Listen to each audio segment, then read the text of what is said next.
There are probably a million videos debating what the scariest moment in the history of film is, but notably, one of the top contenders isn't even considered a horror movie. The American Film Institute listed the opening scene of Jaws as the #1 scariest moment in film history. Others would argue it's Ben Gardner's boat, or the famous, "You're gonna need a bigger boat." But there's another scene that I think is scarier than any of these, one that is scarcely ever discussed: the Pier incident. It's a masterclass in suspense and terror, and today I'm going to break down exactly why it works so well. Hello adventurers, my name is Kaie and I'm filling in for Atticus today, and welcome to Myths and Mischief. Okay, so I don't think it's a stretch to say that Jaws is one of the best movies of all time, certainly one of the most iconic. One of the big reasons for that is its ability to keep the suspense alive by rarely showing you the shark and leaving your imagination to do the work for you. This scene is the perfect example of these tactics at play. To summarize, two men try to catch a shark off the pier using a holiday roast and a chain tied to the pier. Unsurprisingly, it doesn't work. Let's first talk about what has happened so far in the movie. Jaws takes place in a peaceful, small town and summer tourist destination called Amity Island. After a series of shark attacks shake the town, our main heroes embark on a mission to catch the shark before it can kill any more people. The first scene showcases a brutal attack where a young woman, Chrissy Watkins, is thrashed violently through the water as the shark carries her in its mouth. The police chief, Brody, tries to close the beaches, but the sleazy mayor makes him reopen them for money's sake. The next day, Alex Kittner, a boy on a raft, is killed in an incredibly bloody display in front of the whole town. Notably, we never see the shark, only the reactions to what it's doing under the water. A bounty is placed on the shark, and Brody feels responsible for allowing the boy to die for not backing down. In his despair, he picks up some magazines about sharks and begins his research. Meanwhile, across the island, two less than intelligent men arrive at a pier, attach a chain to it, hook some meat on it, and toss it into the water. Now, let's get dissecting. But first, if you could do us a favor and like the video and subscribe so we can keep making content like this, we would really appreciate it, and we appreciate you. Back to the video. Now, since these characters are played as comically stupid, you start the scene thinking that nothing's gonna happen, that the shark will be too smart to fall for this meat on a chain approach. Even they suspect this, with one of the two, Charlie, asking if they can go home now. Can't we go home? The camera cuts back to Brody, and because their actions seem so inconsequential, you think their camera time is over. While we're with Brody, we see him flip through pages and pages of these shark magazines. These are the first images of sharks we see in the movie.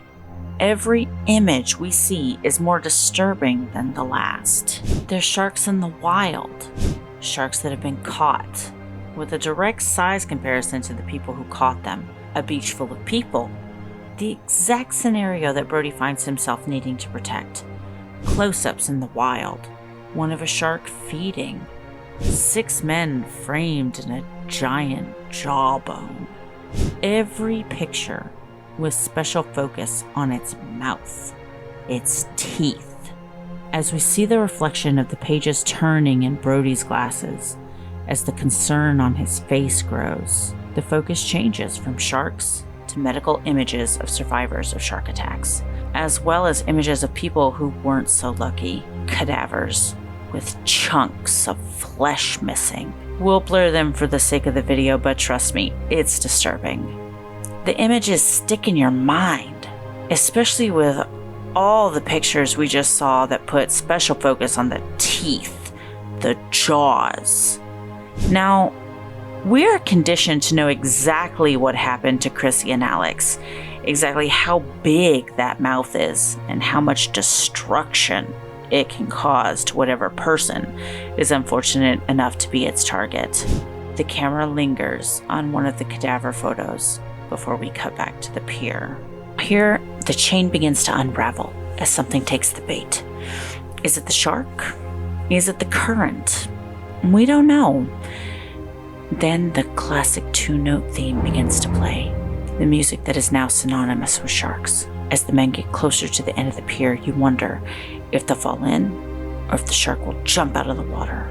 Personally, I thought that the small little support that they tied the chain to would break off and the shark would get away. Now, with the images from the magazines fresh in our minds, we are preparing for something horrible to happen, dreading the next attack now that we have the knowledge of what happens beneath the water.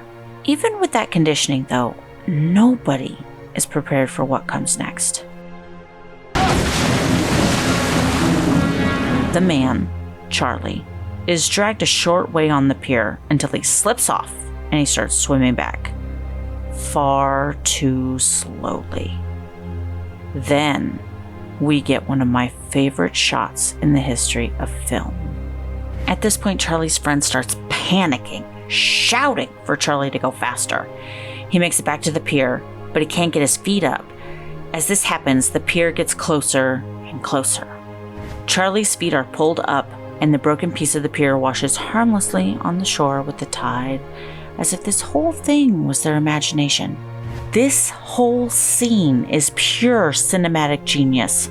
Spielberg manages to scare us with a pier, a piece of old, rotting wood floating in the water. Does it make any logical sense that it would pause to change direction before beginning the chase? Of course not, but who cares? That one shot of the pier turning around confirms to us that this is the shark that we're dealing with, and that Charlie is in real danger of becoming fish food if he doesn't swim fast enough.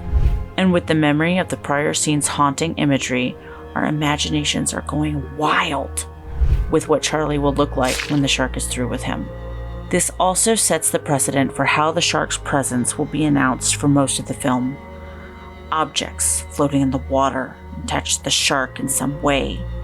Be it Quint's fishing rod or the yellow barrels, this quick chase with the pier teaches us very quickly what to look for to find the shark in any given scene.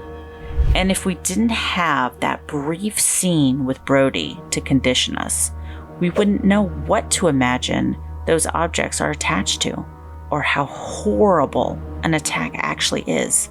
In 3 minutes, Spielberg seamlessly teaches us how to watch the second half of the movie while delivering one of the most creative scares in any scary movie. As always, I want to hear your thoughts. Fans of Jaws and non-fans, I want to hear what you think about all this. Leave a like and leave a comment with your thoughts. We do read and respond to your comments. I hope you've enjoyed this and hope to see you on our next adventure. Until then, this is Kaie, stepping in for Atticus, signing off. Bye now.